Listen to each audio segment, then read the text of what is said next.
कि राष्ट्रीय अध्यक्ष जी के सम्मान में आप लोग खड़े होकर ताली बजाइए। राष्ट्रीय पार्टी जिंदाबाद, राष्ट्रीय पार्टी जिंदाबाद, भागीदारी न्याय मोर्चा जिंदाबाद, भागीदारी न्याय मोर्चा जिंदाबाद, भागीदारी न्याय मोर्चा जिंदाबाद, रमेश निषाद जिंदाबाद, रमेश निषाद जिंदाबाद, राम धनी केवल जी जिंदाबाद, राम धनी केवल जी जिंदाबाद, अभी राम पर जिंदाबाद, अबू राम पर जिंदाबाद, नंद सिंह यादव जिंदाबाद, नंद सिंह यादव जिंदाबाद, राम पाल जिंदाबाद, राम पाल जिंदाबाद, राम पाल जिंदाबाद, भागीदारी न्याय मोर्चा जिंदाबाद। अभी तो ये लड़ाई है, अभी तो ये लड़ाई है। बाबू राम महेंद्र यादव जिंदाबाद, दमदारी से बाबू राम महेंद्र यादव जिंदाबाद, बाबू राम महेंद्र यादव जिंदाबाद, बाबू राम महेंद्र यादव जिंदाबाद, राम रमेश निषाद जिंदाबाद, राम रमेश निषाद जिंदाबाद, राम केवल राम धनी बिंद जिंदाबाद, राम केवल राम धनी बिंद जिंदाबाद, राम पाटिल साहब जिंदाबाद, राम पाटिल साहब जिंदाबाद, लखन बाबू राम पाल जिंदाबाद, लखन बाबू राम पाल जिंदाबाद।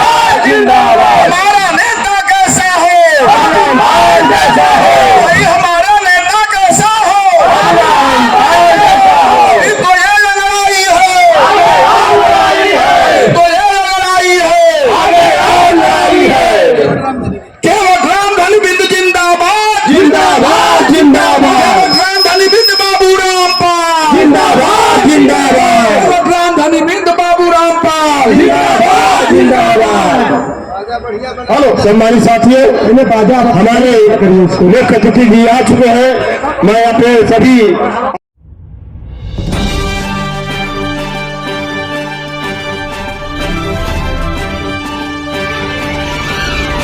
अपने आज के मुख्य अतिथि आदरणीय अन्ना राव पाटिल जी से निवेदन करते हैं कि आप आए और अपने मुख से वक्तव्य और हम लोगों को अग्रसर करें।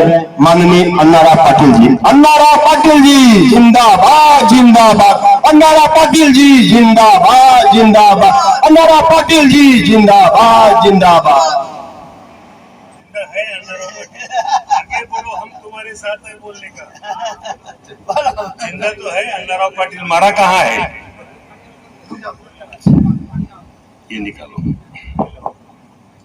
अण्णाराव पाटील संघर्ष करो, आपके साथ है, अण्णाराव पाटील संघर्ष करो, हम आपके साथ है, अण्णाराव पाटील संघर्ष करो, हम आपके साथ है।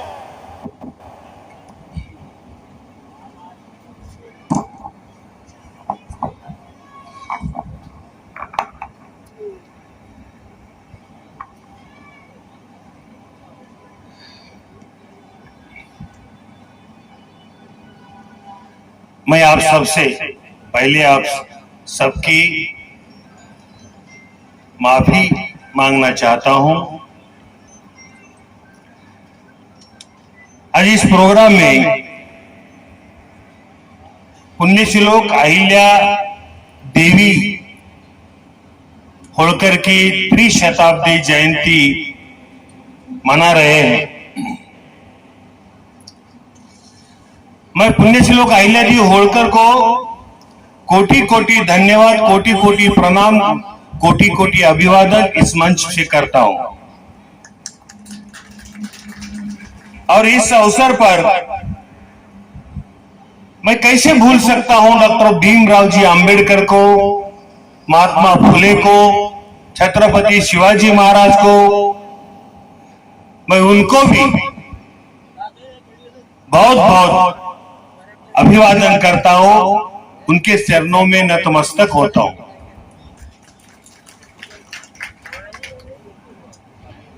और बहुत सारे लोग हैं, बहुत सारे समाज सुधारक हैं, उसमें से मौलाना अबुल कलाम है, कांशीराम जी है, महात्मा बसवेश्वर जी है, अण्णा भाऊ साठे जी है,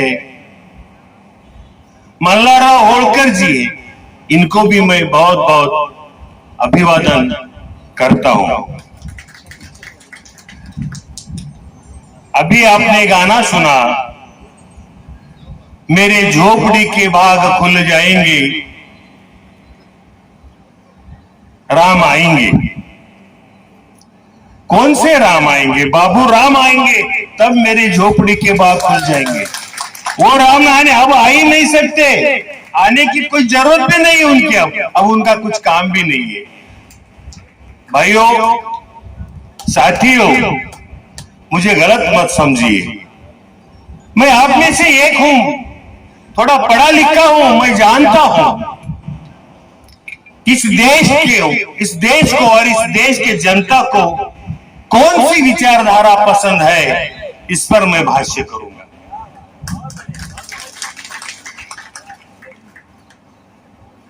भाइयों, क्या आप खुश हैं? मैं सवाल करूंगा आपसे। इस देश का प्रधानमंत्री इस परिक्षेत्र से, इस लोकसभा से चुनाव लड़के चुन के जाते और देश का प्रधानमंत्री बना। क्या आप खुश हैं उसके ऊपर? तहे दिल से बात करो, अंतरात्मा से बात करो। फिर उसको चुन के क्यों देते हो आप? कि क्या वजह है उनको चुन के लाने को? मुझे वजह बताना होगा आपको।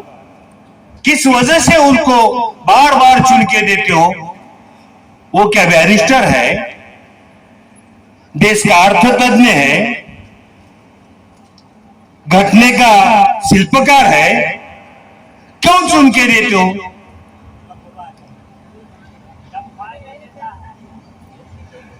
ये देखो, आप चुन के देते हैं, गलती आपसी है, गलती आप करते हैं और उसकी सजा भी आपको ही भोगना पड़ता है।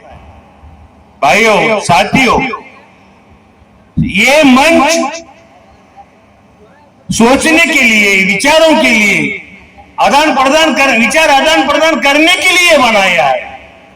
मैं बाबूराम जी से दरखास्त करूंगा, उनके रिक्वेस्ट करूंगा, इस मंच से खाली और तुम्हारी पार्टी की फिलॉसफी से थोड़ा विचारों की देना लेना आप थोड़ा फुले शाहू अंबेडकर से रखिए, कांशीराम से रखिए। ये ना आएंगे ना कुछ देंगे। तुम्हारा ही लेके जाएंगे वोट, बाद में आएंगे नहीं जाएंगे। और दूसरा सवाल है, मैं खाली सवाल करके जाने वाला नहीं, मैं उसके ऊपर सॉल्यूशन क्या है ये भी बात करके जाने वाला हूं। आप जरा गंभीरता से सुनिए मुझे, मैं बहुत दूर दूर से आया हूं। बाबूराव को बोला था मैं, बाबूराव को, मैं हेलीकॉप्टर से, मेरी खुद की हेलीकॉप्टर है, मेरे पास कुछ कमी नहीं है, आप ऐसी गलत फहमी में मत रहिए। और मेरी हेलीकॉप्टर कोई देश का पैसा लूट के, जनता का पैसा लूट के नहीं लिया हो, खुद की मेहनत से लिया हो। मेरे पास 60,000 ब्रीफ से वकीली में, उससे मुझे करोड़ों रुपए मिलता है, इनकम टैक्स देता हूं, फिर उसके बचे हुए पैसे से मैं मेरा पूरा गुजारा करता हूं, मेरी महाराष्ट्र विकास आघाड़ी पार्टी का काम चलाता हूं, और उस पैसे से मैंने हेलीकॉप्टर लिया है। आप जरा गौर से सुनिए, एक वकील की हैसियत क्या होती है, हेलीकॉप्टर लेने की होती है क्या? ईमानदारी से वकीली करता हूं, बेईमानी से नहीं, ना कोई कॉर्पोरेट करप्शन करके, ईमानदारी से कॉर्पोरेट का करप्शन करके मैं पैसे जमा करके हेलीकॉप्टर नहीं, और ना सरकार के पैसे से, ना जनता के पैसे से शान शौकत करता हूं, मेरे खुद से, मेरे कमाए हुए पैसे से पार्टी चलाता हूं और लोगों को मदद भी करता हूं। मैं साधारण आदमी, तुम जो समझ रहे ना मेरे को, ये टोपी डाली वाला है, ऐसा है वैसा, ये मेरा पहरावा है। जब पॉलिटिक्स में आता हूं तो मेरा ये पहरावा है। जब मैं कोर्ट में जाता हूं तो मैं बाबा साहब का जैकेट, कोट, मेरा लंबा कोट, और मैं हैट पहन के जाता हूं। अगर कभी मेरे व्हाट्सएप तो नहीं यूज करता हूं, कभी गूगल पर गए ना तो मेरा फोटो दिखेगा तुम्हारे को, मैं कोर्ट में जाते समय का, और कोर्ट में, और ईमानदारी से वकीली करके मैं सब कुछ करता हूं। ये रही मेरी बात, छोड़ दो, मेरी बात महत्व की नहीं है। मैं किसकी बात करने वाला हूं? मैं दूसरा सवाल आपसे करने वाला हूं, क्या उत्तर प्रदेश में ये सन्यासी मुख्यमंत्री के कुर्सी पर बैठने से आपका भला होगा या आप खुश है उसके ऊपर? बोलो, जोर से बोलो। मैं सभा से पूछता हूं, are you happy to sitting on CM chair? Yes या नो बोलो, जोर से बोलो भाई, डरने की, यहां कोई तुम्हारे को देखने आने वाला नहीं है, इतने डरते हो क्यों तुम? डरने की कोई बात नहीं है, ये डेमोक्रेसी है, बाबा साहब ने दिए वाली डेमोक्रेसी और कॉन्स्टिट्यूशन है, ताकि ये सन्यासी भी ऊपर कुर्सी पर बैठ सकता है, ये बाबा साहब की देन है। ये चाय वाला भी मुख्यमंत्री, प्रधानमंत्री के कुर्सी पर बैठ सकता है, ये बाबा साहब की देन है। और जिस बाबा साहब ने इस घटना, कॉन्स्टिट्यूशन का बनाया हुआ कॉन्स्टिट्यूशन बाबा साहब ने, उसकी छेड़छाड़ कर रहे हो, ये ऐसा कतई होने नहीं देंगे हम हिंदुस्तान में, ये ध्यान से रखो।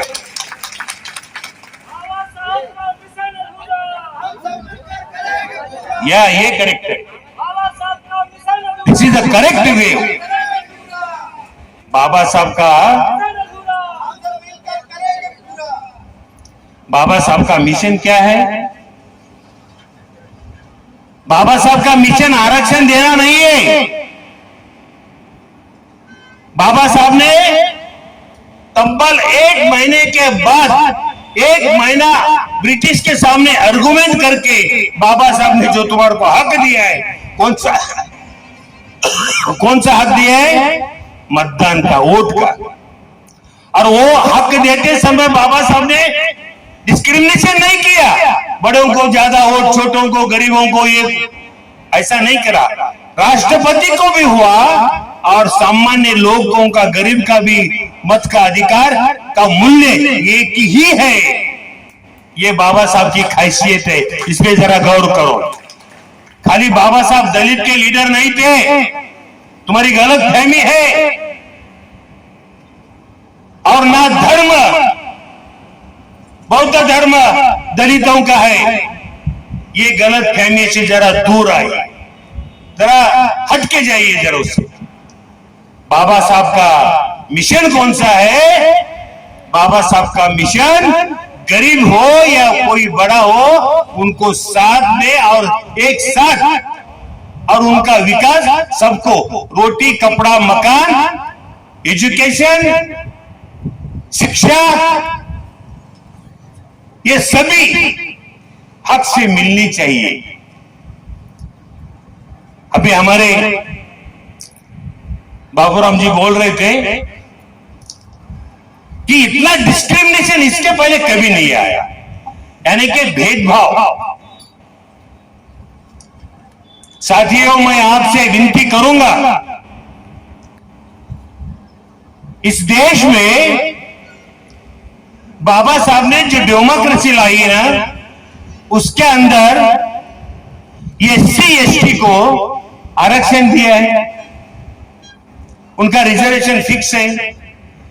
मैं वो आरक्षण की बात नहीं कर रहा हूं जो बच्चों को और नौकरी में मिले, वो आरक्षण की बात नहीं कर रहा हूं। आरक्षण की बात वो कर रहा हूं मैं, उनको लोकशाही में, पार्लियामेंट में और विधानसभा के संसद में जाने का अधिकार मिला है। और जो मिशन अधूरा है बाबा साहब का, वो है OBC को इलेक्शन में पार्टीशन यानी रिजर्वेशन मिलने का। ये बात गौर से ध्यान से सुनिए। मैं क्या चाहता हूं, OBC को भी आरक्षण लोकसभा विधानसभा में मिलना चाहिए। खाली बच्चों को एजुकेशन और नौकरी के लिए आरक्षण नहीं चाहिए हमको, वो तो चाहिए ही हमको। इसके अलावा हमको विधानसभा में और संसद में जैसे ST/SC को आरक्षण मिलता है, सीट खड़े करते हैं उन्होंने आरक्षण में, उसी तरह OBC लोगों को भी ये आरक्षण मिलना चाहिए। ये अधूरा मिशन है बाबा साहब का, इसका पूरा करेंगे। जब अधूरा मिशन पूरा हो जाएगा तब हमको कोई देने की जरूरत नहीं, हम खुद ब खुद ले लेंगे संसद में जाके। ये है अधूरा मिशन। और मैं इस मन से ये कह रहा हूं आपसे, जब अगर आप बाबूराम के पार्टी को पूरी इमदाद के साथ और सहयोग करेंगे, उसमें शामिल हो जाएंगे, उसके सदस्य बन जाएंगे, तो इस मंच से मैं ऐलान करता हूं, दलित, मुस्लिम, OBC और माइनॉरिटी अगर एक साथ आके बाबूराव के साथ में, और बाबूराव ने भी उन जो पार्टी है, दलितों की पार्टी होगी, मुस्लिमों की पार्टी, उनके साथ जाके ऐलान करके, उनको साथ जाके अलायंस करके अगर चुनाव लड़े, तो बाबूराव भी ये जोगी की जगह बाबूराम बैठ सकते हैं। और बिठाना तुम्हारा हमारा फर्ज है, मगर बाबूराव ने भी उस विचारधारा से चलना चाहिए। ये राम आएंगे, हम यहां बैठ के गाएंगे, और फिर हम सीता को वनवास भेजेंगे, फिर रावण लेके जाएगा, ये हमारे को अभी जरूरत नहीं है उसकी। अब हमें जरूरत है बाबूराम की, राम की नहीं।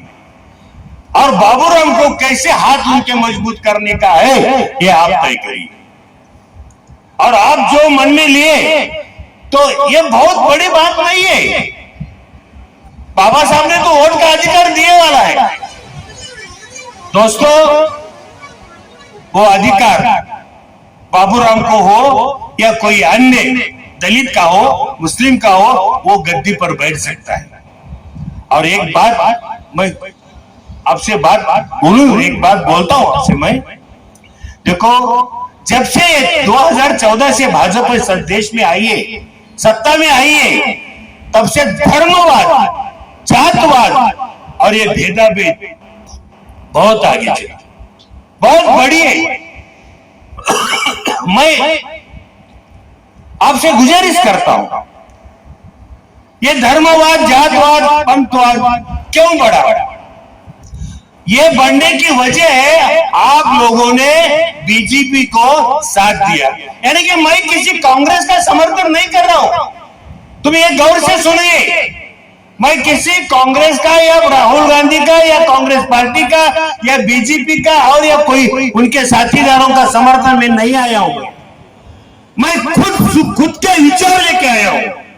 मैं ये चाहता हूं, मैं काशीराम के विचार लेके आया हूं, मैं डॉक्टर बाबा साहब के विचार लेके आया हूं, महात्मा ज्योतिराव फुले के विचार लेके आया हूं। और मैं चाहता हूं कि सत्ता अब हमारे नजदीक होनी चाहिए, सत्ता में हम आने चाहिए, कोई भी आने की जरूरत नहीं है। अब सत्ता हमारी है। अभी एक जन बोला ना, जिसकी जितनी संख्या बारी उसकी उतनी भागीदारी। हम कितने तक के लोग हैं मालूम है आपको? ओबीसी 57%, 18% मोमेडियन, मुस्लिम है, 13-14% दलित है। अगर ये एक साथ में आए तो कितने परसेंटेज होते? 80% लोग हम होते हैं। फिर 80% लोगों ने ये सोचना चाहिए कि सत्ता हमारी होनी चाहिए क्या नहीं होनी चाहिए। तो 80% लोगों ने अगर सोचा कि ये सत्ता हमारा आदमी वहां बैठना चाहिए, हमारा आदमी सीएम बनना चाहिए, ओबीसी का बैठना चाहिए, दलित का बैठना चाहिए, मुस्लिम का बैठना चाहिए, ये सोचना चाहिए। आप इसमें भेद करने की कोई जरूरत नहीं है। कोई भी माई का लाल प्रधानमंत्री बना तो इस देश से मुसलमानों को हकल दे सकता है? फिर से पाकिस्तान और भारत कर सकता है कोई? और आगे पाकिस्तान नहीं बनेगा, मुस्लिम यहीं पर ही रहेंगे और खुशी खुशी से रहेंगे, भाईचारा बन के रहेंगे। हिंदू, मुस्लिम, सिख, ईसाई, सब बौद्ध, सब हम भाई भाई है।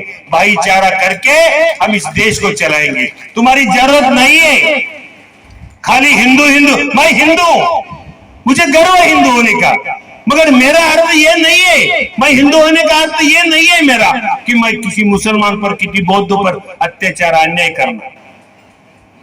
एक मौला ने कहा है, जो भी धर्म का होता है वो दूसरे धर्म के पहले बनो। जब धर्म के बनोगे तो दूसरे धर्मों पर अत्याचार अन्याय कभी भी नहीं करोगे।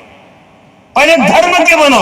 ये बेवकूफ लोग धर्म के भी नहीं है, ना हिंदू के भी नहीं है, ये सत्ता के लोग हैं। खाली आपको बेवकूफ बना रहे और सत्ता में जा रहे, और हम उनके बहकावे में आ रहे और हम उनको ही वोट कर रहे। ऐसा नहीं होना चाहिए भाइयों। आज के दिन मेरा ये संदेश आपके ब्रेन वॉश कर देगा। मैं क्यों कर रहा हूं? मुझे कुछ कमी नहीं है, बहुत कुछ है मेरे पास। अगर मेरे पास हेलीकॉप्टर है, इनके पास तो है क्या? देखो तुम्हारे मुख्यमंत्री का खुद के पैसे का, वो सारा जनता के पैसे से हेलीकॉप्टर लेता है, वो भी चक्कर मारता है। कितना पढ़ा लिखा वाला है वो तुम्हारा जोगी तोगी होगी, क्या है उसको? अरे इस देश को पढ़े लिखे की जरूरत है, इकोनॉमिस्ट की जरूरत है, पॉलिटिशियन की जरूरत है। इस देश को ज्योग्राफी पढ़ने वाली की जरूरत है, देश की ज्योग्राफी। और सबसे ज्यादा इस देश को एक अच्छी फिलोसॉफी के लोगों की जरूरत है। ये होना चाहिए, मगर ऐसा नहीं हो रहा है। क्यों नहीं हो रहा है? ये हमारे बेवकूफी से हो रहा है। मुझे माफ करिए, मैं आपको नहीं बोल रहा हूं, ये इन बैठे वाले लोगों को छोड़ के बोल रहा हूं। आप बिल्कुल गलत मुझे गलत समझने की कोशिश नहीं करना भाइयों। ये मैं बात आपसे इसलिए कह रहा हूं कि मुझे इन भाइयों का दोष नहीं है, मैं इनको नाम नहीं रखता। ये बाबूराव की प्रशंसा करने आए हैं, मगर प्रशंसा करते करते बाबू राम बोलो, राम नहीं बोलो। अभी तुम्हारे गाने में बाबू राम होना चाहिए। तुम हमारे हैं, गुस्सा भी कर सकते हैं और मोहब्बत भी कर सकते, प्यार भी दुलार भी कर सकते, आपके ऊपर अपने हैं, कोई दिक्कत नहीं है। आप कुछ भी गाइए, मगर जिस वक्त जो करना है वो करने की जरूरत है, इसलिए मैं यहाँ खड़ा हूं। अभी हमारे प्रदेश के प्रमुख ने बात करी, बहुत अच्छी बात करी। बाबा साहब ने अभी राजा मां की पेट से नहीं होता, अभी राजा बनता है तो ईवीएम की मशीन से बनता है, यानी कि वोट से बनता है। और ये ईवीएम मशीन कौन चलाता है आपको मालूम नहीं। बहुत सारे लोग बोलते ईवीएम ऐसा है वैसा है, ईवीएम में कोई टैंपरिंग नहीं होता। मेरे भाइयों, मैं खुले दिल से और ये मैं खुले मंच से बात कर रहा हूं, तो कोई जिम्मेदारी लेके बात कर रहा हूं, बिला वजह बात नहीं करता, ताकि मेरी कुवत नहीं है उतने की अभी के अभी जाके ईवीएम बंद करने की। अगर आपका साथ हो गया तो ये ईवीएम निश्चित तौर से बंद हो जाएगा। भाइयों, ये ईवीएम जब 99 को आया, ये कौन लाया? ये थोड़ा समय लेता हूं आपका बाबूराव जी, ईवीएम के बारे में थोड़ा समय लेता हूं, क्योंकि बहुत बोलना जरूरी है, ताकि इसमें अंधकार और अज्ञान बहुत है। अज्ञान इसलिए इसका टेक्नोलॉजी किसी को मालूम नहीं है। मैंने उसकी पूरी स्टडी कर चुका हूं। मेरा पहला इलेक्शन पिटीशन ईवीएम पर था, जब मैं विलासराव के अगेंस्ट में खड़ा रहा था। विलासराव जी देशमुख, विलासराव का जब लड़का खड़ा हो गया था, उसके खिलाफ में मैं खड़ा रहा। 15,000 वोट लिया मैं, और उसी समय मुझे ईवीएम ने गिरा दिया। उसके अगेंस्ट में मैं सुप्रीम कोर्ट तक चला गया, और ये कोर्ट ने मुझे पूछा, एक हाई कोर्ट ने पूछा, mister Patil, we are agree with your opinions, electronic machine और EVM machine is tamperable, I know very well, but whether the used machine is tamper or not, you prove that. मैं बोला it is very difficult to prove that, क्योंकि हमारे पास कोई यंत्रणा नहीं सिद्ध करने की कि ये ईवीएम मशीन टैंपर कैसे हो गई। फिर उसके बाद मैंने पूरा उसका स्टडी करा, इतना लिटरेचर उसमें पढ़ा, तब मुझे मालूम हो गया कि ये मशीन टेम्परेबल है। टेम्परेबल बोलते उसमें छेड़खानी कर सकते हैं। कोई किसी भी सॉफ्टवेयर इंजीनियर से अगर जाके पूछे तुम कि whether the machine is tamperable और not, he says it is very process for the tampering, it is very process, simple process, एक सॉफ्टवेयर इंजीनियर बोलता है। और ये मोदी बोलता है इसमें कुछ भी नहीं होता, तुम गिरे बोल के नाम रख रहे। तू कहां का सॉफ्टवेयर इंजीनियर है भाई? ये जोगी नहीं है, ये भोगी है, सत्ता भोगी है।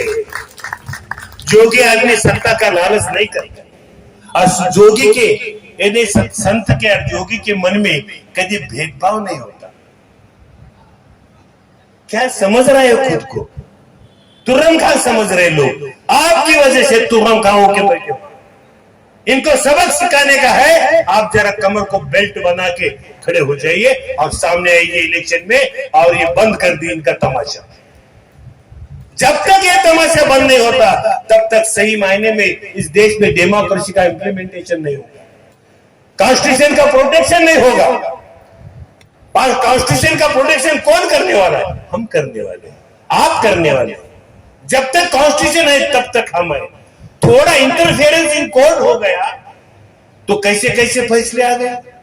राम मंदिर कैसा आ गया, कैसा फैसला आता है। बाबरी मस्जिद के आरोपी सब छूट गए। मैं उनका विरोध नहीं कर रहा हूं, कानून से चलो, कानून के तहत चलो, कानून को और पास करके मत जाओ, ऐसा कहना मेरा। कानून तोड़ के मत जियो, कानून के साथ जियो। कानून में ऐसा नहीं। मगर ये आजकल के क्या हो रहा है, मैं डरता नहीं किसी से, मैं कोर्ट से बात करूंगा। कोर्ट में थोड़ा इंटरफेरेंस हो गया है पॉलिटिशियन का। परसों हमारे दोस्त सुप्रीम कोर्ट के अभी चीफ जस्टिस बने, हमारे लातूर यानी कि महाराष्ट्र के गवई साहब है, उन्हें इलाहाबाद आए थे। इलाहाबाद कोर्ट में, हाई कोर्ट में कुछ फंक्शन के लिए आए थे, तो उन्होंने बोले थोड़ा इलाहाबाद हाई कोर्ट के चीफ जस्टिस ने थोड़ा पॉलिटिशियन का सुन के उनका इंटरफेरेंस लेके, उनका इंटरफेरेंस से काम कर रहे हैं ऐसा उनको लगा, इसलिए उन्होंने बहुत जबरदस्त स्टेटमेंट करा। बाबूराम जी ऐसा स्टेटमेंट कोई नहीं करा। वो गवई साहब कौन है? बाबा साहब के अनुयायी है, बाबा साहब के समाज के हैं, इसलिए उनको ऐसा लगा कि ये गलत है। ये जो चीफ जस्टिस उत्तर प्रदेश का है ना, ये थोड़ा गलत कर रहा है, ऐसा इनडायरेक्टली बोले। ऐसा सीधा बोलने को नहीं आता ना जज को, इसलिए इनडायरेक्टली बात करें। जब इतना देखो, इतने इनके लोगों के, ये ब्राह्मण लोगों के मन में इतनी खुन्नूस है, इतनी नफरत है तुम्हारे बारे में, तुम जान नहीं सकते और ब्राह्मणों को पहचान भी नहीं सकते। तुम कौन सी भेष में आएंगे, कभी जोगी के भेष में आएंगे, कभी वो चाय वाले के भेष में आएंगे, कभी तुम्हारे किसके भी भेष में आएंगे। मेरा ब्राह्मणों से विरोध नहीं है, ब्राह्मणवाद से विरोध है। ये जरा गौर से, पहली मर्तबा महाराष्ट्र की चीफ जस्टिस वो मिलके आए थे, उन्होंने स्टेटमेंट करे, खुद गवई साहब ने स्टेटमेंट करे। क्या स्टेटमेंट करे? प्रोटोकॉल के हिसाब से महाराष्ट्र के चीफ सेक्रेटरी, डीजीपी यानी कि डायरेक्टर ऑफ जनरल पुलिस और कमिश्नर ऑफ बॉम्बे पुलिस, उन्होंने स्वागत के लिए आना चाहिए था, वो प्रोटोकॉल में आए हैं, फिर भी नहीं आए। क्यों नहीं आए? वो चीफ जस्टिस दलित के हैं, बल्कि गवई साहब शेड्यूल कास्ट के हैं, बल्कि उन्होंने उतना गौर से नहीं लिए। मगर वो भी गवई साहब आए, वो बाबा साहब का अनुयायी है, उन्होंने भी खाली बोले कि नहीं आए तो कोई परवाह नहीं, मगर उसका असर इतना हो गया कि ये पूरे तीनों भी सेक्रेटरी महाराष्ट्र के पुलिस प्रमुख ये उच्च जाति के, इनके मन में इतनी खोट है, नफरत है, इसीलिए वो नहीं आए। छोड़ो गए, छोड़ो वो बात, छोड़ो, वो हो गया हो गया। अभी वो गवई साहब आए 6 महीने के लिए, बहुत सारा दुरुस्त करेंगे जो बिगड़ा हुआ है, जो संसद में जो बिगड़ा हुआ है, महाराष्ट्र के राजकारण में जो बिगड़ा हुआ है, और वो तुम्हारे ईवीएम के बारे में भी वो देखेंगे, उनको अगर सही लगा ना तो वो भी कुछ करेंगे इसके बारे में। हमारे भी हमकी ख्वाहिश है कि उन्होंने कुछ करना है इसके बारे में। ये जनता का आंदोलन उतना हो नहीं सकता। मिस्टर मेसराम जी कर रहे हैं आंदोलन, मगर उनको आंदोलन को यश नहीं आ रहा, ऐसी बात है। तो मैं ये समझता हूं कि वो हो जाए, मगर ईवीएम मशीन टेम्पर हो सकती है, और ये टेम्पर पहले कांग्रेस ने, कितनी कमाल है, कांग्रेस को भी मैं नहीं मानता, भला क्या कांग्रेस ने ईवीएम मशीन लाई, इसके बारे में गौर से देखो। जब 99 को सरकार किसकी थी? 99 में सरकार पीवी नरसिंह राव की थी, और ये जब ये इलेक्शन में इतना बड़ा चेंज आने का है, तो इलेक्शन कमिश्नर ने, चीफ इलेक्शन कमिश्नर ने पूछना चाहिए था कि इसमें कुछ बदलाव करने के है तो क्या करेंगे। तो उसके लिए पीवी नरसिंह राव ने पार्लियामेंट, लोकसभा और राज्यसभा में बिल लाके ईवीएम मशीन लाने की तस्दीक लेनी चाहिए थे, मगर ईवीएम मशीन को कोई से ही सभा में, पार्लियामेंट हो, लोकसभा हो या राज्यसभा, उसमें नहीं आए, और खाली ये रिजोल्यूशन पास हो गया कि जो भी चेंजेस करने का है तो चीफ इलेक्शन करेगा, उसके लिए हमारा समर्थन है। इतने में इतना बड़ा बदलाव इलेक्शन कमिश्नर कर रहा है, इतना बड़ा बदलाव इलेक्शन में हो रहा है, निवडणूक में हो रहा है, और ये मामूली सी बात के लिए इलेक्शन कमिश्नर को इतने सारे अधिकार दे दिया। किसने दिया अधिकार? ये पीवी नरसिंह राव ने। मगर उनके भी हाथ से बांध छूट गया, उनके भी हाथ में नहीं रहा। अब उन्होंने बोल मशीन टैंपर होती है, मशीन को टैंपर कर सकते हैं। अभी कांग्रेस वाले बोल रहे हैं। मैं ये कांग्रेस या भाजपा के समर्थन में नहीं हूं, मैं समर्थन करता हूं तो बाबूराम के पार्टी को समर्थन करता हूं। मेरी पार्टी और बाबूराम की पार्टी मिलके काम करेंगे, महाराष्ट्र में हम करेंगे, इधर मैं बाबूराम को पूरी मदद करने की मैंने तय कर दिया है, ठान लिया है मैं आपके साथ आने का। तुम बोलो या मत बोलो, मगर तुम्हारा काम जो देख के मैं बोल रहा हूँ, तुम्हारा काम अच्छा है, तुम थोड़ा मगर ये फिलॉसफी पहले अडॉप्ट करो। कौन सी फिलॉसफी से काम करें? फुले शाहू अम्बेडकर की फिलॉसफी अडॉप्ट करके काम करो। ये सब जनता, दलित, मुस्लिम, ओबीसी, माइनॉरिटी तुम्हारे साथ आएंगे, मगर चेहरा दिखना चाहिए कि ये ऑनेस्ट चेहरा है और ये हमारे लिए काम कर रहा है। अगर तुम ड्यूअल पॉलिसी कर देंगे तो ये लोग बहुत होशियार है। ये मोदी को क्या, इंदिरा गांधी को गिराए वाले लोग हैं, ये मामूली लोग नहीं है। ये भारत के वोट का सरगना तो अमेरिका में होता है, बहुत चेंजेबल पॉलिटिशियन करते होंगे। भारतीय लोग। तो मेरा कहना ये है, मैं ज्यादा समय नहीं लूंगा, धूप में मेरे को परेशानी होती है, मेरे को जाने का भी है, इसलिए मैं ये बात को सामान्यता से मैं बाबूराम जी से बोल रहा हूं कि भाई आप जरा ये तीन ही चारों लोगों को इकट्ठा करिए, सभी पार्टी को सलाह मसलत करिए। मैं आपके साथ में तो हूं, अगर दिल्ली में अगर कुछ करने का है तो भी अपन करेंगे, दिल्ली में जाके बैठ के करेंगे। और ये सब आई वॉन्ट टू चेंज, और change is the rule of the nature. परिवर्तन हाँ निसर्ग का नियम है, और वो हम चाहते हैं।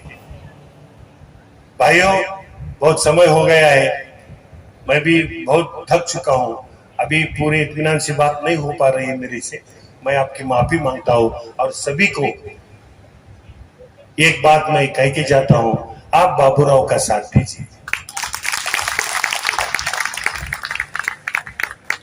जो यहाँ आए वाले वो देंगे, और जो घर पे सोए वाले उनको कौन बोलना? आप बोलना जरूरी है, उनको बोलो। और बाबूराव जी से शपथ लो, क्या बोलो? तुम हमारे लिए काम करोगे, सिर्फ ओबीसी, दलित, मुस्लिम, क्या नहीं हो सकता? अरे तुम्हारा ये राज्य है ना उत्तर प्रदेश, बहुत बहुत विचारमंद राज्य है, जहां काशीराम के विचार है। थोड़ी मायावती ने गलती कर दी बीजेपी के साथ सत्ता जाने की, और बीजेपी ने उनको पूरा सुला दिया। और बीजेपी का काम है साथ में लेने का और गला दबाने का, खत्म कर रहा। महाराष्ट्र में भी दुआ है, अभी उनकी भी बकरीद कब आएगी? उनका भी बकरीद होने वाला है, कुर्बानी होने वाली उनकी भी। ये कभी दूसरों को बड़ा होने नहीं देंगे बगैर भाजपा के। मेरे भाइयों, आप जरा गौर करिए इसके बारे में, और बाबूराव को साथ दीजिए।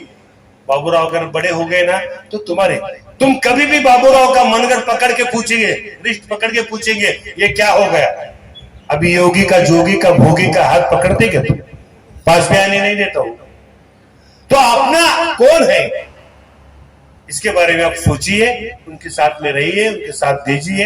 मैं भी उनके साथ में हूं, और 2-4 पार्टियां इधर के जो लेके आप बहुत बड़ा एक संगठन, एक यूनियन कर दीजिए, और उसमें साथ में अभी हमारे अशोक पाल आए बिहार से, इधर गए, आइए, ये हमारे प्रदेश अध्यक्ष है बिहार के, उनको भी मैं बोलता हूँ। अभी बिहार के इलेक्शन है बाबूराव जी, अभी ये इलेक्शन को कितना 77 को कब है? 27 को है क्या?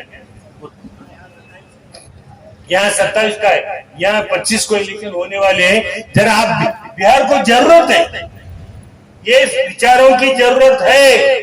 बिहार में तो गुंडा राज है, और वो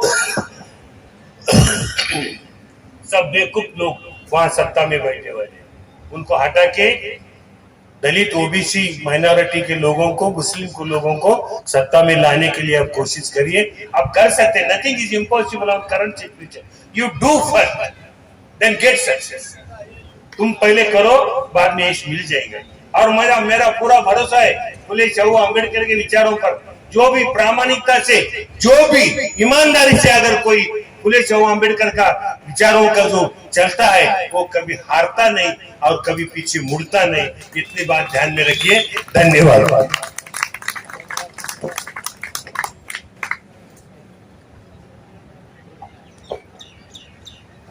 बहुत बहुत धन्यवाद सर जी। हम लोगों ने एक्चुअली सर, जितने भी हम लोग हैं, खास करके राजनीति में अपरिपक्व लोग हैं, ये तो केवल एक हम समय के हम लोग